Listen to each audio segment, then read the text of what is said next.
अस्सलाम स्टूडेंट्स, आज के लेक्चर में हम सेकंड टाइप ऑफ डिवीजन पढ़ेंगे सेल की। पहले माइटोसिस हमने देखी थी, अब हम मियोसिस देखेंगे। और जो मियोसिस और माइटोसिस में बेसिकली फ़र्क क्या है वो ये है कि जो मियोसिस है उसके अंदर जो पेरेंट सेल जो डिवाइड कर रहा है उसके अंदर जितना क्रोमोसोम का नंबर होगा, नेक्स्ट जो डॉटर सेल्स बनेंगे उनके अंदर आधा रहेगा उसकी निस्बत। लेकिन माइटोसिस तो क्रोमोसोम का नंबर जो पेरेंट सेल के अंदर होता था वही डॉटर सेल्स के अंदर रखती थी, लेकिन ये हाफ कर देती है। मियोसिस जो है ये हमेशा डिप्लॉइड सेल के अंदर होगी, जबकि माइटोसिस हैप्लॉइड सेल के अंदर भी हो सकती थी और डिप्लॉइड के अंदर भी हो सकती थी। इसने चूँकि हाफ करना है क्रोमोसोम का नंबर, तो अगर एक डिप्लॉइड सेल है जिसके अंदर डिप्लॉइड सेल के अंदर अगर ह्यूमन का है तो 46 क्रोमोसोम होते हैं, तो क्रोमोसोम का नंबर जो नेक्स्ट डॉटर सेल्स बनेंगे उनके अंदर हाफ रहेगा, तो 2n का हाफ n है। मतलब वो जो नेक्स्ट जो सेल्स बनेंगे उनका जो है वो हैप्लॉइड हो जाएंगे। पेरेंट डिप्लॉइड था लेकिन जो डॉटर बनेंगे वो हैप्लॉइड हो जाएंगे। दूसरी बात बच्चों, माइटोसिस के से एक पेरेंट सेल से 2 सेल बनते थे डॉटर सेल, लेकिन मियोसिस से एक पेरेंट सेल से 4 डॉटर सेल्स बनते हैं। ये बेसिक्स कुछ डिफरेंस थे, बाकी जैसे जैसे हम प्रोसेस पढ़ेंगे साथ साथ डिस्कस करते जाएंगे। तो अब बच्चों इसकी डिवीजन है the cell division in which number of chromosome is reduce to half, आधा रह जाए, इन डॉटर सेल्स के अंदर as compare to parent cell, जो पेरेंट सेल का है उसकी निस्बत डॉटर सेल्स के अंदर क्रोमोसोम का नंबर हाफ रह जाए। अब बच्चों इसमें ये है कि ये जो है एनिमल्स के अंदर कब होती है कि जब गमीट फॉर्मेशन हो रही होती है। गमीट्स आपको पता है, मेल के केस में स्पर्म और फीमेल के केस में जो एग हैं वो हैप्लॉइड होते हैं, उनके अंदर 23 क्रोमोसोम्स होते हैं। तो ये कौन कर रहा होता है? मियोसिस कर रही होती हैं। और प्लांट्स के अंदर जो है स्पोर फॉर्मेशन के दौरान, क्योंकि स्पोर भी हैप्लॉइड होते हैं, तो इनको कौन बना रहा है? मियोसिस के प्रोसेस से वो बन रहे हैं। और जो मियोसिस के प्रोसेस में 2 कंसेक्टिव डिवीजन्स हो रही होती हैं, मतलब 2 दफ़ा सेल डिवाइड करेंगे, लेकिन रेप्लिकेशन जो है डीएनए की वो एक ही दफ़ा होगी। रेप्लिकेशन डीएनए की कब होती है? इंटरफेस की एस फेज़ में, यानी इंटरफेस हुई उसके अंदर जो क्रोमोसोम थे पहले वो एक क्रोमेटिड पर मुश्तमिल थे, अब रेप्लिकेशन से हर क्रोमोसोम के पास 2 क्रोमेटिड्स आ गए हैं। अब ये जो है सेल है जिसके अंदर क्रोमोसोम रेप्लिकेट हो चुके हुए हैं, इनके अंदर डिवीजन होगी, एक दफ़ा हुई उसको मियोसिस 1 कहेंगे, फिर दूसरी दफ़ा डिवीजन होगी उसको मियोसिस 2 कहेंगे, जबकि माइटोसिस में एक ही डिवीजन होती है। अब ये देखें, इसमें मैंने डायग्रामेटिकली इस चीज़ को बता दिया है कि एक 2n सेल है, क्योंकि मियोसिस 2n सेल में होती है। ह्यूमन का लिया है तो 46 क्रोमोसोम है। अब इसके अंदर जो है पहली डिवीजन हुई जिसको मियोसिस 1 बोला, उसकी वजह से क्रोमोसोम नंबर जो है अगले जो डॉटर सेल 2 बने हैं उनके अंदर आधा आधा रह गए हैं। एन हैप्लॉइड जिसको बोलते हैं, 23 क्रोमोसोम इसमें 23 इसमें होंगे। अब इसको रिडक्शन डिवीजन भी बोलते हैं, क्योंकि इसने रिड्यूस कर दिया ना, क्रोमोसोम का नंबर हाफ कर दिया। अब दूसरी डिवीजन अब ये पेरेंट सेल बन चुके हैं, नेक्स्ट जो बनेंगे वो इनके डॉटर होंगे। इस पेरेंट सेल से जो है फर्दर 2 सेल्स बनेंगे, उनके अंदर क्रोमोसोम का नंबर देखें n ही है, इससे 2 सेल बने n ही है। तो मियोसिस 2 जो सेकंड डिवीजन है उसके अंदर जो क्रोमोसोम का नंबर पेरेंट सेल के अंदर होता है वही डॉटर सेल्स के अंदर होगा, तो इसलिए इसको बोलते हैं माइटोटिक डिवीजन। मियोसिस 2 को माइटोटिक डिवीजन भी बोलते हैं, क्योंकि ये माइटोसिस की तरह की होती है, ये क्रोमोसोम का नंबर सेम रखती है। इन इकट्ठे इनको जो है ये पूरा मियोसिस का प्रोसेस है। तो एक सेल से लास्ट पर देखें 4 सेल्स बन गए हैं, जबकि माइटोसिस में 2 सेल्स बनते हैं। होप सो बेसिक कॉन्सेप्ट आपको क्लियर हो चुका होगा। अब हम नेक्स्ट देखते हैं। ये बच्चों कुछ मैंने स्टेप्स आप लोगों के लिए बनाए हुए हैं, ये आप लोग समझ लेंगे तो आपको प्रोसेस जो है कभी मुश्किल नहीं होगी। पहला देखें, ये कॉन्सेप्ट्स हैं कुछ जो बहुत ज़रूरी हैं कि हम जब कहते हैं क्रोमोसोम डुप्लीकेट हो चुके हैं तो उससे क्या मुराद होता है कि आया क्रोमोसोम जो है अगर 2n सेल के अंदर डिवीजन होनी है तो वो डुप्लीकेट हुए हैं, तो वो क्या 92 हो गए हैं? ये चीज़ हम देखते हैं। अच्छा, जो हम कहते हैं इंटरफेस से पहले हम देखें अगर, तो क्रोमोसोम जो है वो इनके एस फेज, इंटरफेस की एस फेज से पहले हम बात करें, ठीक है, तो उसमें जो क्रोमोसोम्स का नंबर होगा वो एक डिप्लॉइड सेल है, क्योंकि माइटोसिस भी मियोसिस डिप्लॉइड सेल में होती है, तो हम माइटोसिस भी कंपैरिजन में डिप्लॉइड ही लेंगे, तो हम डिप्लॉइड दोनों का डिस्कस कर रहे हैं। तो बच्चों जो क्रोमोसोम का नंबर होगा वो 46 होगा, लेकिन ये 46 के 46 क्रोमोसोम जो हैं ये एक क्रोमेटिड पर मुश्तमिल है। आपको नज़र आ रहा है एक क्रोमेटिड है, लेकिन जैसे ही एस फेज हुई, डुप्लीकेशन की फेज़ है, सिंथेसिस की फेज़ है, तो हर क्रोमोसोम के अब आपको 2 क्रोमेटिड नज़र आ रहे हैं। इसका मतलब ये है कि क्रोमोसोम 46 ही रहते हैं, मगर क्रोमाटिड्स जो हैं वो 92 हो रहे हैं, और हर क्रोमोसोम के पास दो दो क्रोमाटिड हैं। अब बच्चों दूसरा कॉन्सेप्ट जो आप लोगों ने देखना है वो ये है कि माइटोसिस के दौरान जो है, माइटोसिस की जो मेटाफेज है उसमें ये जो 46 क्रोमोसोम है, इन 46 में से जो 23 हैं वो मदर की तरफ से आए होते हैं और 23 फादर वाले होते हैं। मतलब आपकी बॉडी का हर सेल जो है वो डिप्लॉयड है स्वाइगमीट्स के, तो उनके अंदर हर सेल के अंदर 23 क्रोमोसोम मदर वाले हैं, 23 फादर वाले हैं। 23 मदर के सिमिलर हैं 23 फादर के। अगर हम इनको नंबरिंग दे दें 1 से लेकर 23 तक, तो जो मदर का क्रोमोसोम 1 होगा वो फादर के क्रोमोसोम 1 के साथ आइडेंटिकल होगा। मदर का क्रोमोसोम 2 जो है वो फादर के क्रोमोसोम 2 के साथ आइडेंटिकल है। इसका मतलब ये क्रोमोसोम सिमिलर है। अब बच्चों सिमिलर आइडेंटिकल किस कॉन्सेप्ट पे हैं? ये बच्चों इस लिहाज से सिमिलर हैं कि जो जीन्स का पोजीशन है वो दोनों पर, क्रोमोसोम 1 पर अगर जीन की पोजीशन, पहली जीन अगर फॉर एग्जांपल पहली जीन आई कलर की है तो क्रोमोसोम 1 मदर के है, तो क्रोमोसोम 1 जो फादर के है उसके ऊपर भी पहली जीन आई कलर की होगी। दूसरी अगर जो है वो ब्लड ग्रुप की है मदर वाले क्रोमोसोम 1 पर, तो उधर भी 1 जो है वो दूसरी जो है वो होगी ब्लड ग्रुप के लिहाज से। तो बच्चों जीन की पोजीशन सेम होती है। अब जो है होमो सेम, लोगस लुसाई, लुसाई का मतलब होता है पोजीशन ऑफ जीन, तो जीन की पोजीशन सेम है। दूसरा है होमोलोगस, मीन्स के ये जो क्रोमोसोम 23 मदर के 23 फादर से सिमिलर हैं, किस सूरत में सिमिलर है? एक तो लुसाई का आपने देख लिया कॉन्सेप्ट, दूसरा लेंथ, इनकी लेंथ दोनों की सिमिलर होगी। 1 क्रोमोसोम जो 1 मदर वाला है वो 1 फादर वाले के साथ लेंथ सेम है। तीसरी बात कि इनके सेंट्रोमियर की लोकेशन भी सेम होगी। अगर एक का सेंट्रोमियर दरमियान में है तो दूसरे के भी दरमियान में होगा। क्लियर है? तो ये चीज़ें इनकी बना पर हम कहते हैं कि 23 मदर वाले 23 फादर वाले के साथ होमोलोगस हैं। अब बच्चों ये जो माइटोसिस के अंदर, माइटोसिस के जो मेटाफेज हैं उसके अंदर 46 क्रोमोसोम जो हैं ये सारे लाइन में अरेंज होते हैं, 46 एक लाइन बना देते हैं। लेकिन यही मेन डिफरेंस है मियासिस और माइटोसिस में, कि मियासिस के अंदर 46 क्रोमोसोम जो हैं लाइन में सीधे अरेंज नहीं होंगे, बल्कि एक क्रोमोसोम 1 मदर वाला, उसके सामने क्रोमोसोम 1 फादर वाला, क्रोमोसोम 2 मदर वाला, क्रोमोसोम 2 फादर वाला, यानी 23 क्रोमोसोम की लाइन होगी और मदर वाले के सामने फादर वाले होंगे। होमोलोगस क्रोमोसोम पेयर्स की फॉर्म में होंगे, वहाँ पेयर्स की फॉर्म में नहीं होते। तो ये कॉन्सेप्ट क्लियर कर लेंगे तो नेक्स्ट सारा प्रोसेस समझना आसान हो जाएगा। अब हम जो है मेनली स्टार्ट करते हैं अपना जो है फेजेस। तो बच्चों मियासिस 1 जो है इसकी देखें 4 फेजेस हैं, prophase, metaphase, anaphase, telophase. Myiasis साथ 1 आपके लगेगा क्योंकि मियासिस 1 है। प्रोफेज जो 1 है वो फर्दर डिवाइडेड है कुछ फेजेस के अंदर।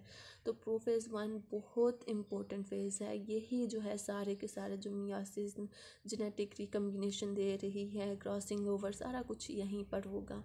आपने मैट्रिक के अंदर ये चीज़ें पढ़ी हुई हैं। देखते हैं प्रोफेज 1 को अंदर क्या हो रहा है। It is very long phase, बहुत लंबी फेज है। Chromosome behave as homologous chromosome, homologous pairs during meiosis 1। Chromosome जो है वो होमोलोगस पेयर्स की फॉर्म में आएंगे, ये चीज़ मैंने आपको बता दी। सो इट डिफर, ये माइटोसिस से कैसे डिफरेंट है, वहाँ पर पेयर्स की फॉर्म में होमोलोगस क्रोमोसोम वहाँ पर भी होते हैं, क्योंकि मदर वाले 23 फादर वाले 23 के साथ होमोलोगस हैं, जो हर कोई सेम है तो वो होमोलोगस पेयर है। लेकिन वहाँ पेयर्स की फॉर्म में अरेंज नहीं होते, यहाँ पेयर्स की फॉर्म में होंगे। क्रोमोसोम जो है वो रेप्लिकेटेड होंगे इंटरफेस के दौरान, और हर क्रोमोसोम जो है उसके 2 क्रोमेटिड्स होंगे। इंटरफेस जो है बच्चों G2 फेज़ जो है, G2 स्टेज इंटरफेस की, वो मियासिस 1 के अंदर नहीं होती, क्योंकि इतनी इंपॉर्टेंट ये नहीं है मियासिस 1 के अंदर, इसलिए मियासिस 1 की जो इंटरफेस है उसमें से ये नहीं होगी। प्रोफेज 1 जो है फर्दर उसकी 5 फेजेस हैं, अब हम वो देखते हैं। लैप्टोटीन पहली phase, the size of nucleus increases, nucleus का साइज बढ़ेगा इस फेज़ के अंदर। क्रोमोसोम जो है वो शॉर्ट होना शुरू हो जाएंगे और थिक होना शुरू हो जाएंगे, बिकम विजिबल। और विजिबल हो जाएंगे। आपको मैंने धागे वाली एग्जांपल बताई थी, एक स्ट्रेट धागा है वो दो डबल में हुआ, फिर उसके फर्दर एक दफ़ा और फोल्ड हुआ, तो इस तरह हो के शॉर्ट और थिक से जो है वो बनता जाएगा। क्रोमेटिन मटेरियल क्रोमोसोम की जो है वो विजिबल हो जाएगा। होमोलोगस क्रोमोसोम जो है वो एक दूसरे के करीब आना शुरू हो जाएंगे, यानी पेयर अप होना शुरू हो जाएंगे एक दूसरे के करीब। पहले तो फैले हुए हैं ना ऐसे ही, तो अब एक दूसरे के करीब आना शुरू हो गए। जाइगोटीन, जाइगोटीन में होमोलोगस क्रोमोसोम जो है वो पेयरिंग स्टार्ट कर देंगे, यानी एक दूसरे के साथ बिल्कुल जो है वो पेयर अप हो जाएंगे। तो पेयरिंग ऑफ होमोलोगस क्रोमोसोम को बोलते हैं साइनेप्सिस। इंपॉर्टेंट डेफिनेशन है साइनेप्सिस क्या है, पेयरिंग ऑफ होमोलोगस क्रोमोसोम। अब पेयरिंग जो है हाईली स्पेसिफिक है, एक जो होमोलोगस क्रोमोसोम का एक पार्ट है जो इनके पार्टनर है, दूसरा जो पेयर का होमोलोगस पेयर का एक जो होमोलोगस क्रोमोसोम है वो उसका हर पॉइंट बिल्कुल जो है एग्जैक्टली सामने होगा होमोलोगस पेयर के दूसरे क्रोमोसोम के साथ। पेयरिंग, लेकिन बच्चों कहाँ से ये जुड़ना स्टार्ट होते हैं ये अभी तक पॉइंट नहीं पता चला। अब चूँकि पेयर के अंदर दो होमोलोगस क्रोमोसोम है तो इसलिए इसको बाइवेलेंट भी बोलते हैं, बाय टू के लिए होता है, या इसको टेट्रेट भी बोलते हैं, टेट्रा चार के लिए होता है। तो टेट्रेट क्यों बोलते हैं, क्योंकि दोनों क्रोमोसोम जो हैं होमोलोगस पेयर के वो डुप्लीकेटेड हैं। एक क्रोमोसोम के पास दो सिस्टर क्रोमेटिड हैं, दूसरे के पास भी दो, तो टोटल 4 क्रोमेटिड्स हो गए, इसलिए इसको टेट्रेट बोलते हैं। नेक्स्ट वेस है पिकाइटीन। पिकाइटीन के अंदर बच्चों क्या होता है, पेयरिंग ऑफ होमोलोगस क्रोमोसोम जो है वो कंप्लीट हो जाती हैं, जितना उन्होंने जुड़ना था पेयर अप होना था हो गई। ईच बाइवेलेंट हैज़ 4 क्रोमेटिड्स, बता दिया पिछले में कि हर जो बाइवेलेंट है उसके पास 4 क्रोमेटिड्स हैं, मतलब हर पेयर के पास बाइवेलेंट, मतलब पेयर हर पेयर जो है 23 पेयर्स हैं, 23 बाइवेलेंट है। पूछ इस तरह भी एमसीक्यूज आ जाता है कि मियोसिस के अंदर कितने बाइवेलेंट हैं, तो कितने पेयर्स हैं 23 हैं, तो फिर टोटल 46 होते हैं ना, तो 4 क्रोमेटिड्स हैं।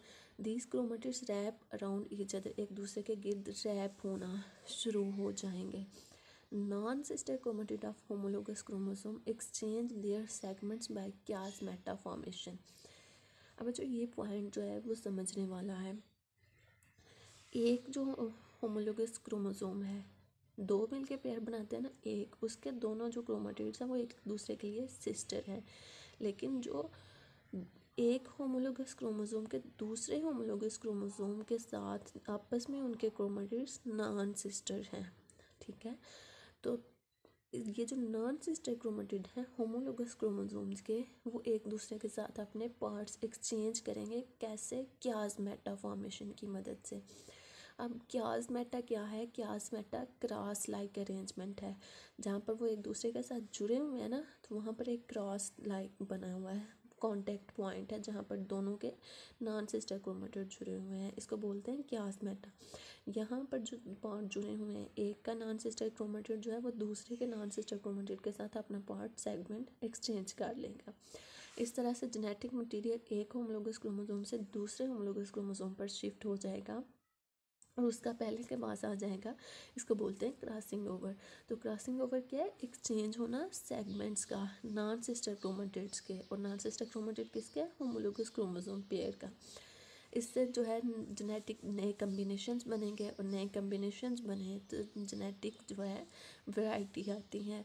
तो पिकाइटिन जो है बच्चों, ये फेज जो है ये डेज़ के लिए हो सकती है, वीक्स के लिए हो सकती है, या इवन ईयर में भी कंप्लीट हो सकती है, जबकि लैप्टोटीन और जाइगोटीन फेजेज जो हैं वो फ्यू आवर्स की होती हैं। नेक्स्ट जो फेज़ है प्रोफेज 1 की, वो है डिप्लोटीन। डिप्लोटीन में होता क्या है कि पेयर जो क्रोमोसोम है अब वो एक दूसरे से अलग होना शुरू होंगे, एक दूसरे को रिपेल करेंगे और सेपरेट होना शुरू हो जाएंगे। होमोलोगस क्रोमोसोम जो है वो अभी भी क्यासमेटा जो क्रॉस लाइक अरेंजमेंट उनके आपस में बनी हुई है उसकी वजह से जुड़े हुए हैं, सिर्फ एक एंड पर वो सेपरेट होना शुरू जब हो जाते हैं तो एक क्यासमेटा एक क्रॉस लाइक कॉन्टैक्ट जो है वो फिर भी रहता है, बाकी सारे अलग हो गए हैं। डायकाइनेसिस के अंदर जो है वो एक दूसरे से क्रोमोसोम जो है वो जितना कंडेंस होना था, गाढ़ा होना था, वो मैक्सिमम पॉइंट पे पहुंच चुके हैं, और जो है ये सेपरेशन होमोलोगस क्रोमोसोम की वो भी कंप्लीट हो गई है, लेकिन अभी भी वो एंड्स पर किनारों पर जुड़े हुए हैं, लेकिन क्यासमेटा की सूरत में नहीं। अब क्रॉस लाइक नहीं जुड़े, वैसे ही एक दूसरे के आमने सामने हैं। न्यूक्लियोलस जो है, न्यूक्लियोलाई जो है वो डिसअपीयर हो जाएंगे। तो ये थी प्रोफेज 1 ऑफ मियोसिस 1। ये डायग्राम्स में देखें, पहली फेज लेप्टोटीन क्रोमोसोम विजिबल होना शुरू हुए हैं, ज़ाइगोटीन क्रोमोसोम जो है पेयर अप होना शुरू हुए हैं, पिकाइटीन क्रोमोसोम ने जो है होमोलोगस क्रोमोसोम उन्होंने आपस में क्यासमेटा बना के अपने पार्ट्स एक्सचेंज किए, क्रॉसिंग ओवर हुई है। तो यहाँ पर देखें, ये जो पिंक वाला था उसने अपना पार्ट ब्लू वाले को दे दिया, ब्लू वाले ने उसको। फिर यहाँ पर डिप्लोटीन सेपरेट होना शुरू हुआ है, लेकिन किनारे पर एक क्यासमेटा एक क्रॉस रह गया है।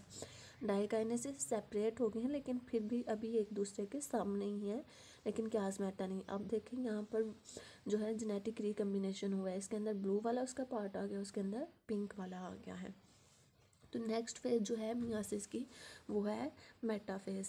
मेटाफेज के अंदर क्या होगा, जैसे आपने माइटोसिस की मेटाफेज थी, क्रोमोसोम सारे के सारे सेंटर में अरेंज होंगे, लेकिन फ़र्क क्या है, यहाँ पर जो है क्रोमोसोम जो सेंटर में अरेंज हो रही हैं वो जो है पेयर्स की फॉर्म में अरेंज होंगे, होमोलोगस पेयर्स की फॉर्म में अरेंज होंगे, और वहाँ पर सीधे क्रोमोसोम अरेंज होते थे।